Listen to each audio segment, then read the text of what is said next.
रोजाना यूपी चुनाव का अपडेट जानने के लिए क्लीन न्यूज यूपी को सब्सक्राइब करना बिल्कुल ना भूलें। तो चलिए जानते हैं आज की 10 बड़ी खबरों को।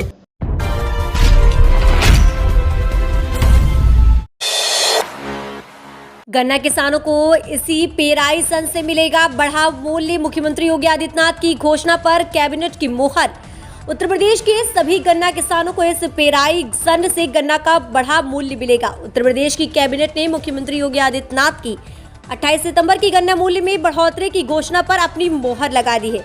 प्रदेश के किसानों को अब इसी पेराई सन से गन्ने का बढ़ा मूल्य मिलेगा। मुख्यमंत्री योगी आदित्यनाथ ने 28 सितंबर को गन्ना मूल्य बढ़ाने का ऐलान किया था।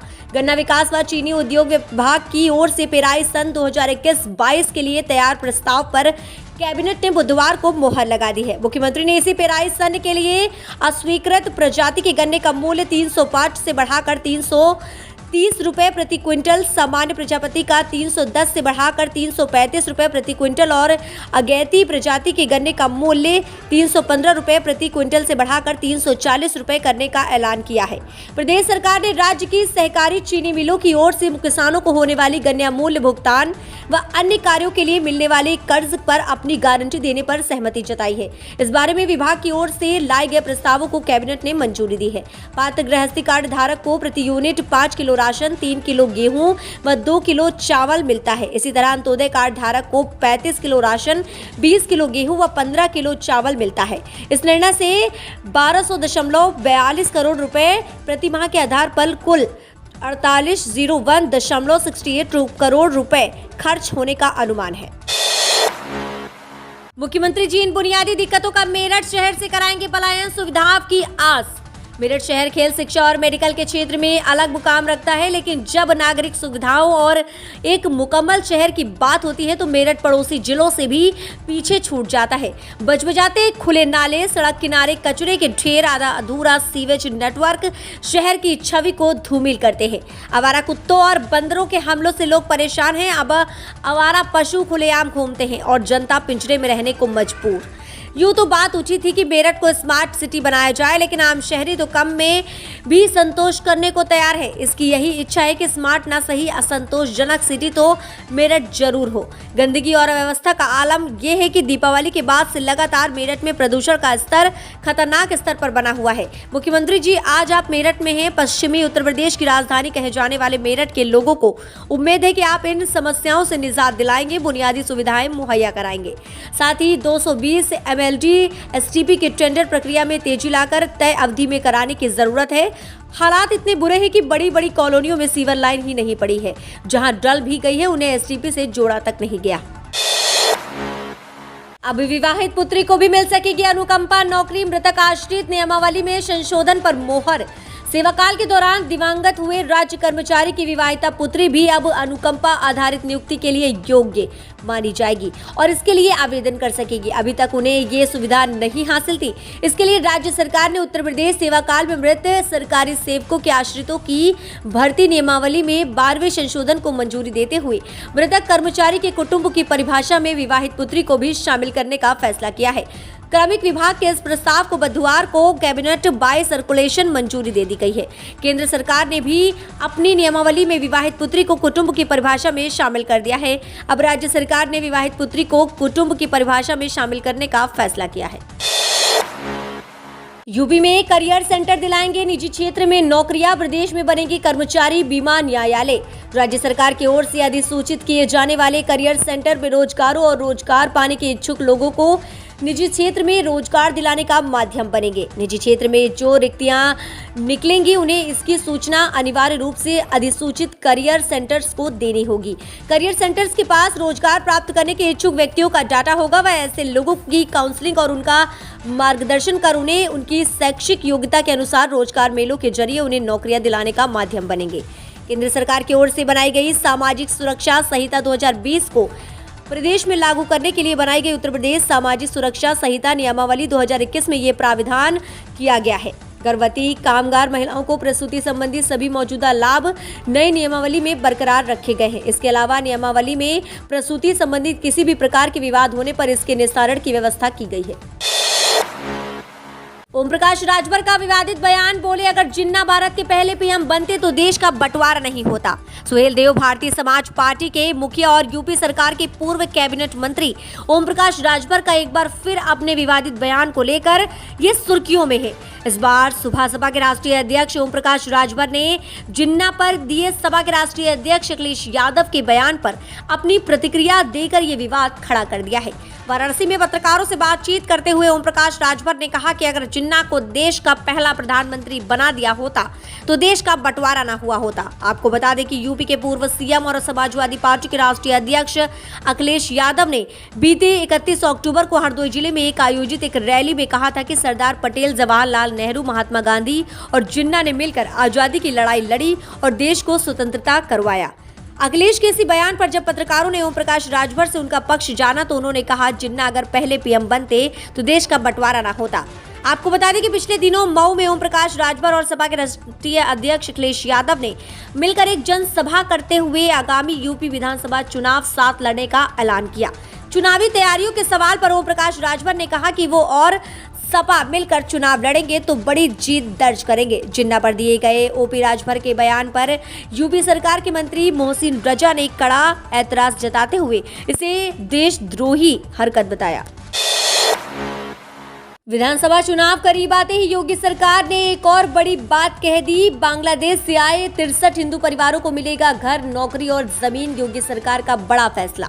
लखनऊ उत्तर प्रदेश के सीएम योगी आदित्यनाथ ने एक बड़ा फैसला लेते हुए 1970 के दशक में पूर्वी पाकिस्तान मौजूदा बांग्लादेश से भारत आए 63 विस्थापित हिंदू परिवारों की पुनर्वास योजना को हरी झंडी दे दी है।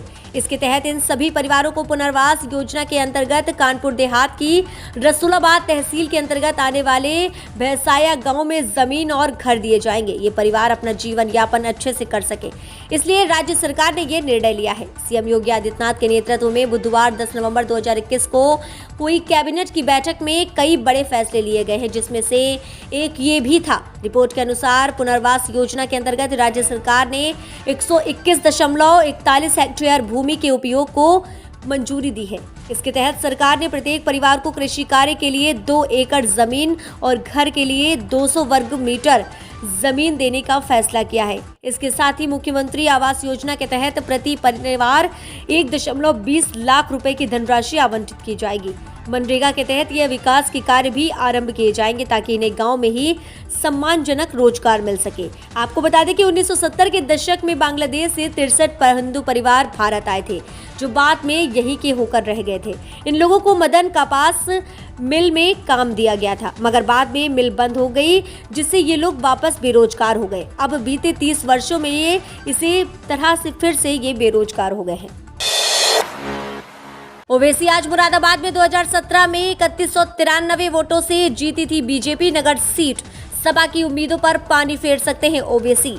All India Ittehadul Muslimeen AIM के चीफ असदुद्दीन ओवैसी आज गुरुवार को मुरादाबाद में जनसभा करने आ रहे हैं।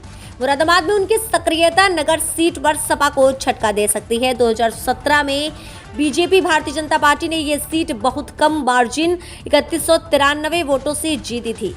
सपा इस सीट को वापस पाने के लिए पूरी ताकत झोंके हुए है। ऐसे में ओवैसी की सक्रियता फिर से इस सीट पर सपा के गणित को गड़बड़ कर सकती है। ओवैसी के प्रत्याशी को 2017 में इस सीट पर महज 947 वोट मिले थे। यदि 2022 में AIM का प्रत्याशी मजबूती से लड़ता है तो इसका सीधा फायदा बीजेपी को पहुंचेगा। करुला में जनसभा करेंगे ओवैसी।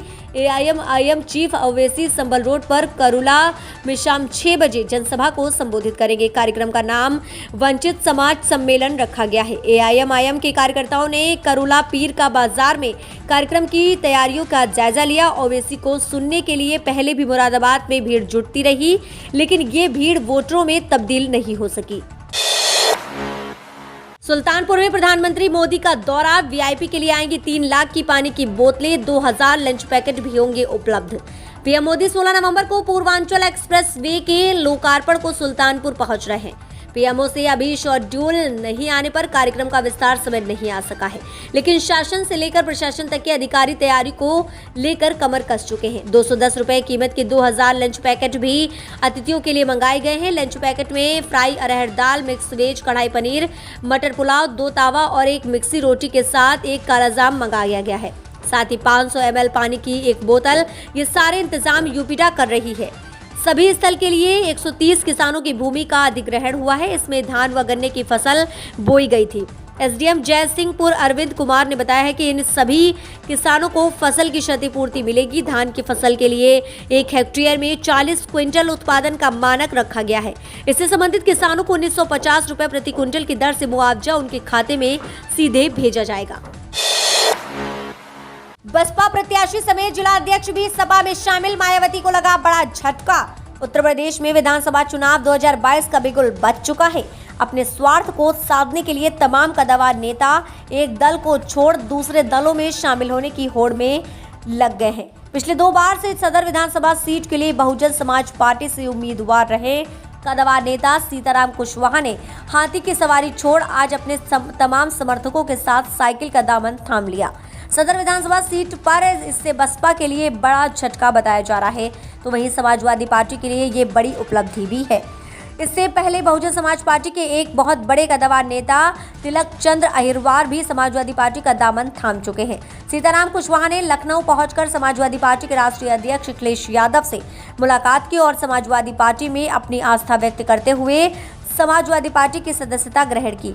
उनके साथ सैकड़ों की संख्या में उनके समर्थकों ने भी समाजवादी पार्टी का दामन थामा। उत्तर प्रदेश 2022 विधानसभा चुनाव के नजदीक आते ही सभी पार्टियों में हलचल सी मच गई है। आइए बात करते हैं उत्तर प्रदेश 2022 विधानसभा चुनाव के ओपिनियन पोल के बारे में। सत्ता की कुर्सी बचाने में बीजेपी कामयाब या फिर अखिलेश यादव की बनेगी सरकार? उससे पहले हम आपको बता देते हैं एग्जिट पोल जो कि जनता की राय के अनुसार बनाया गया है। ओपिनियन पोल के जरिए हम आपको बताएंगे कि किस पार्टी को कितने सीटें मिल रही हैं। यहाँ पर सबसे पहले बात कर लेते हैं बीजेपी की, तो बीजेपी को यहाँ पर मिल रही है 148 सीटें। वहीं मीडिया रिपोर्ट्स के अनुसार सब बात कर लेते हैं समाजवादी पार्टी की, तो समाजवादी पार्टी को यहाँ पर मिल रही हैं 203 सीटें। समाजवादी पार्टी को यहाँ पर सबसे ज़्यादा सीटें मिल रही हैं। ऐसा लग रहा है कि इस बार समाजवादी पार्टी की सरकार उभर कर सामने आ सकती है। वहीं बात कर लेते हैं बहुजन पार्टी की, तो बहुजन समाज पार्टी के खाते में आ रही हैं 25 सीटें। वहीं कांग्रेस को मिल रही हैं 27 सीटें, अन्य के खाते में 7 सीटें आ रही हैं। मीडिया रिपोर्ट्स के मुताबिक ये था आज का एकदम सही और सटीक एग्जिट पोल। इन आंकड़ों को देखने के बाद आपको क्या लग रहा है कि इस बार किसकी सरकार बनेगी?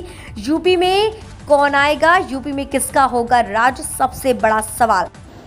तो ये थी आज के 10 सबसे बड़ी और महत्वपूर्ण खबरें। अगर आपने अभी तक वीडियो को लाइक और शेयर नहीं किया है तो जरूर कर दें। इससे हमें आपके लिए वीडियो बनाने में मोटिवेशन मिलता है। और आप न्यूज़ को कहां से देख रहे हैं हमें कमेंट के माध्यम से बताना ना भूलें।